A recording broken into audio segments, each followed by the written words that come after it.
So there is a concept that a philosopher, Dr. Veronica Ivy, talks about that's called ugh, Epistemic? epistemic injustice. And it comes from epistemology, which is basically the philosophical term for how we know what we know. And Dr. Ivy says that one way to harm people, as we've seen, is to, quote, harm them in their capacity as knowers, as epistemic agents. When we systemically exclude people of a particular social identity, such as women, people of color, disabled people, and many intersectional identities, we enact both epistemic and political violence. She goes on to say, when we exclude various ways of knowing, such as treating lived experiences as a criterion of credibility, or when we ignore women for being emotional, we exclude knowers who deploy those ways of knowing.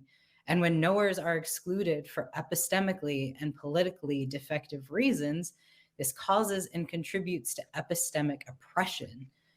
And what she's saying here is that when we just dismiss somebody for getting upset, when we dismiss someone for not telling their story in the way that we think they should, we're enacting violence, not only on this person politically, like silencing someone who is a survivor sets back political action to protect survivors, but silencing someone as a survivor also dismisses them as people. It dismisses the knowledge they have from the experiences that they have been through.